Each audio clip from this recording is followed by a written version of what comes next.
अस्सलाम वालेकुम नाजरीन, मैं हूं हबीब ताज और आप देख रहे हैं मेरा यूट्यूब चैनल। नाजरीन, मीडिया के ऊपर आपने देखा होगा कि एक तस्वीर बहुत ज़्यादा वायरल हुई है। मोहम्मद नवाज नामी शख्स जो कि रिक्शा चलाते हैं, तो वो एक खंबे के ऊपर चढ़ गए हैं। वहाँ पे रेस्क्यू पहुंची, उन्होंने उनको रेस्क्यू किया और नीचे उतारा और वजह पूछी कि क्या वजह बनी, तो एक बड़ी दुख भरी दास्तान थी जिसके पीछे एक बड़ी लंबी सी कहानी थी। मेरे साथ मौजूद है नवाज साहब जो उस खंबे के ऊपर चढ़े थे। आइए इनसे जानते हैं कि वजह क्या बनी। अस्सलाम वालेकुम। जी वालेकुम सलाम सर। नवाज साहब की हाल है? जी शुक्र अल्लाह पाक दा।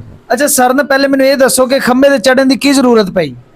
सर ज़रूरत तो उसे पड़ती है कि जिसके पास जीने का कोई मकसद नज़र जिसे ना आए।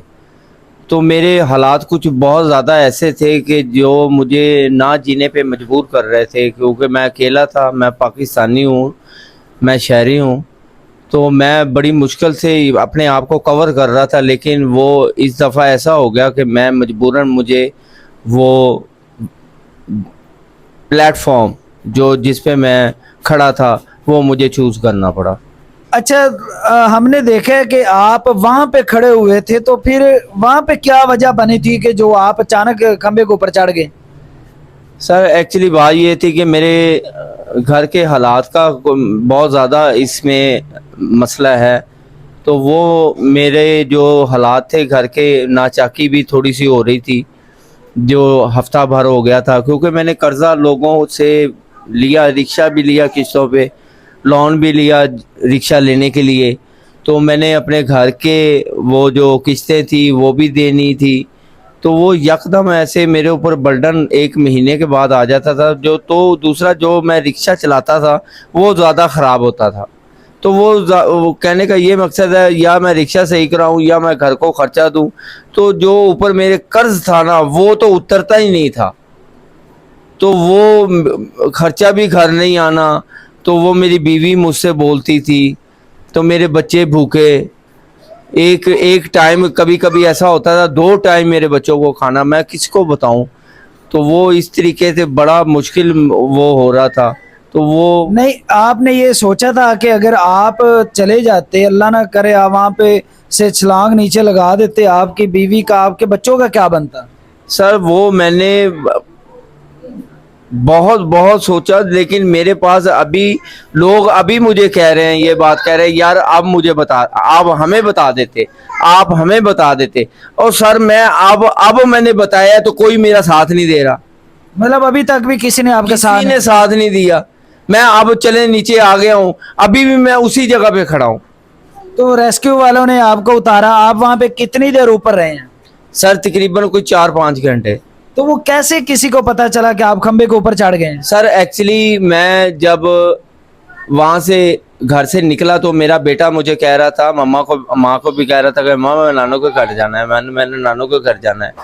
तो वो ये कहने लगी, झगड़ा तो हमारा हुआ था, नाराज़गी होती रहती है, हर घर में होती है। सर उनका उनका राइट है, वो कर सकती है, क्योंकि वो शौहर से ना मांगे तो और किससे मांगे, कौन देने वाला उसे है। तो वो मैं घर से चुप करके चला जाता था, गुस्सा नहीं करता था, क्योंकि हम अकेले वहाँ पे थीम में बैठे हुए हैं, हमारा कोई रिश्तेदार वहाँ पे नहीं है कि जिससे कुछ मांगा जाए। तो वो मैं चुप करके निकल गया। लेकिन हद बहुत ज़्यादा, ये मेरी पहली तारीख ये आ रही थी, तो वो भी बर्डन मेरे ऊपर था। मेरे पास यकीन जाने आप भाई लगते हैं, अल्लाह गवाह इस बात का है, मेरे पास 1000 का एक नोट भी नहीं था। 500 जिसे कहते हैं ना गैस डलवाने के लिए, मैंने ये कहा था कि मैं पहली राइड कोई उठा के या शटर लगा के जाऊंगा 50-50 वाली सवारियां, तो वो गैस डलवाऊंगा सुबह रिक्शा। वो मुझे अचानक राइड मिल गई चुंगी मरसदू की। वो सर जब मैं लेके जा रहा हूँ, मेरा बेटा मेरे पास था, मेरे साथ था, वो आगे बैठा हुआ है मेरा बेटा।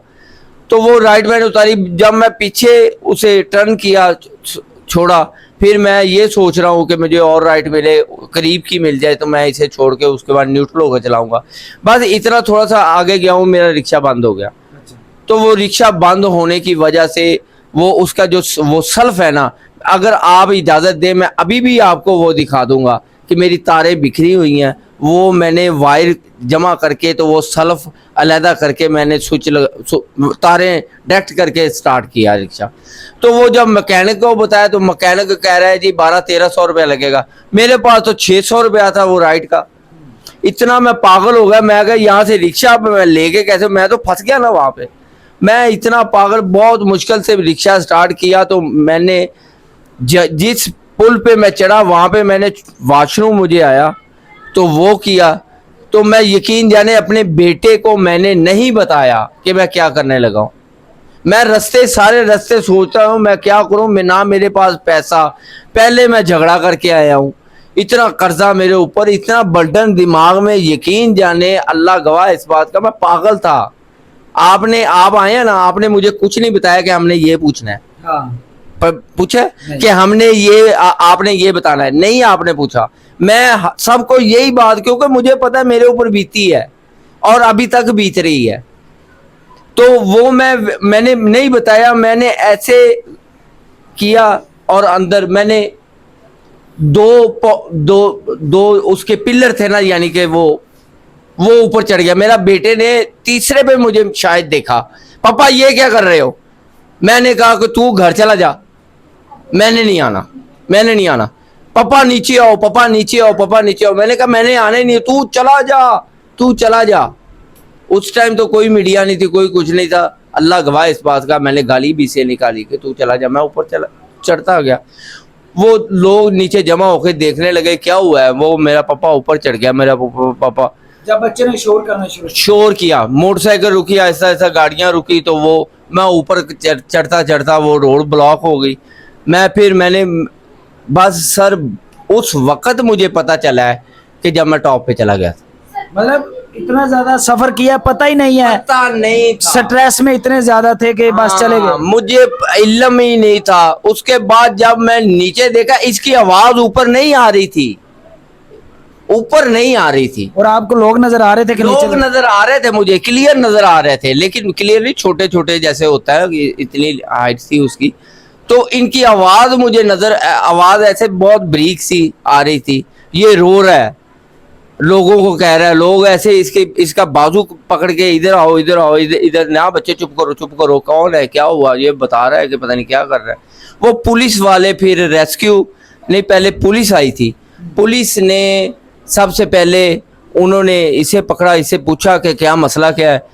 तो वो इसने बताया कि मेरा रिक्शा खराब हो गया, मेरा पापा ऊपर। उन्होंने कहा कि वजनात क्या थी। उसने कहा कि घर में हमारा कोई मसला है, मेरी मम्मी से झगड़ा करके आया, तो वो यही मसला था।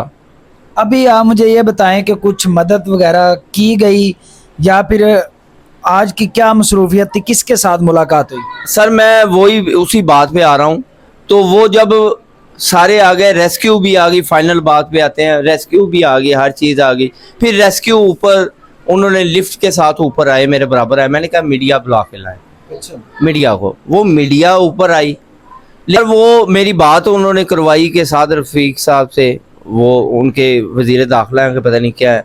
उन्होंने मेरी शर्तें मानी, जो मुझे चाहिए था। मतलब मदद की जाए, मेन चीज यही थी, शर्त वगैरह ये। हाँ, शर्तें मेरी ये थी कि ये मुझे दिया जाए। वो मान गए, गाड़ी देंगे आपको, स्कीम की, अपना घर वो उसमें देंगे, आपके बच्चों का वजीफा लगाएंगे, आपको सरकारी नौकरी देंगे।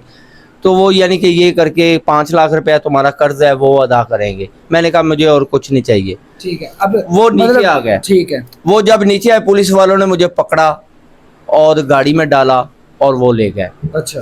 वो जो मीडिया वाला बना हुआ था ना, वो गाड़ी के पीछे पकड़ लिया, गाड़ी के ऊपर चढ़ गया। तो वो उसे कहने लगे नीचे उतरो। वो कहने लगा, मैंने कहा ये तो रिपोर्टर है। वो कहने लगा मेरी शक्ल देखो, मैं एसपी हूँ।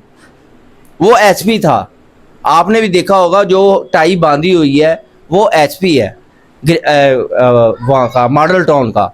वो एसपी था, उन्होंने इज्जत से बिठाया। फिर जब थाने गए तो वो सचमुच ही, मैंने कहा ये सचमुच ही एसपी है। वहाँ पे बहरहाल उन्होंने मेरे साथ बहुत अच्छा बर्ताव किया, मुझे कुछ नहीं कहा, मेरे हाथ मुंह धुलवाए, मुझे खाना, मेरी फैमिली को वहाँ पे बुलाया, एसी वाला कमरा दिया, खाना छाना, चिकन वगैरह हर चीज़ वो आई। सुबह तक उन्होंने रखा, क्योंकि मीडिया आ रही थी बार बार, वो इंटरव्यू हुए।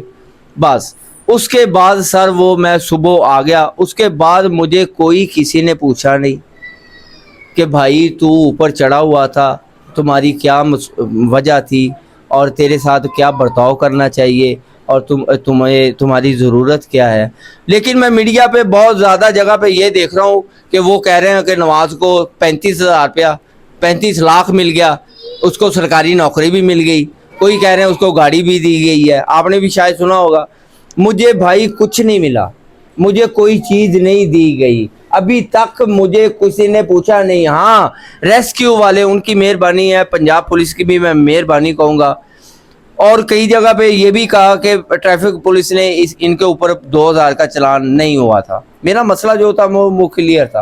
उसके यकीन जाने किसी ने कुछ नहीं किया, सिर्फ और सिर्फ C42 वालों ने मेरी मदद की, वो जिन्होंने थाने के अंदर मेरा इंटरव्यू किया था। और दूसरा रेस्क्यू वालों ने मुझे ये राशन दिया। मैं ये राशन आपको दिखाता हूँ, ये देखो 5000 का वो मुझे खुद लेके गए कि आप खुद वो ले लें जो आपको चाहिए बस। और मुझे सर कुछ नहीं किसी ने दिया। मेरी हुकूमत से मेरी अपील है, मेरी गुजारिश है कि मेरी जो आवाज़ है कि आपके साथ मिलके पहुँचे कि मरियम नवाज साहिबा कि आप माँ हैं पंजाब की, तो अपनी रियाया जो है ना उनकी तरफ देखें। मेरी जो रिक्वायरमेंट मैंने आपसे अर्ज किया ना वो मेरी पूरी की जाए। अच्छा नवाज साहब की आपने बातें सुनी और कुछ लोग कह रहे थे कि इनका चालान हुआ है, वो कह रहे हैं कि चालान की वजह से नहीं, थोड़ा सा वो जो रक्षा उसको मसला बना, तो मैं परेशानी में स्ट्रेस में आकर मैंने ये स्टेप लिया। और रेस्क्यू वालों का ये शुक्रिया अदा करें जिन्होंने इनको रेस्क्यू किया, नीचे उतारा और जिन्होंने थोड़ी बहुत ही मदद की। इस बंदे की मदद करनी चाहिए क्योंकि ये इस वक्त कर्जई है, इसके ऊपर कर्जा चढ़ा हुआ है। तो अगर आप लोगों से हो सके तो इसके साथ रब्ता करें और इसकी मदद लाजमी करें ताकि इसके ऊपर जो एक इस वक्त परेशानी है उसका हल निकल सके। आप लोगों को इनका अगली वीडियो में घर भी दिखाएंगे कि इनका घर किस तरह का। अभी ये अपने किसी कज़न के घर में ये स्टे इन्होंने किया हुआ है क्योंकि घर की हालत थोड़ी सी ख़राब है, वहाँ पे बिजली का भी इशू है, बिजली का बिल, ये सारा कुछ वहाँ पे ये मसला आ रहा है। तो इनका आपको जो इनका ज़ाती घर है जो इन्होंने किस्तों पे लिया हुआ है वो भी आपको दिखाएंगे इंशाल्लाह। दुआ में याद रखिएगा। मुझे दीजिए इजाज़त। अल्लाह हाफ़िज़।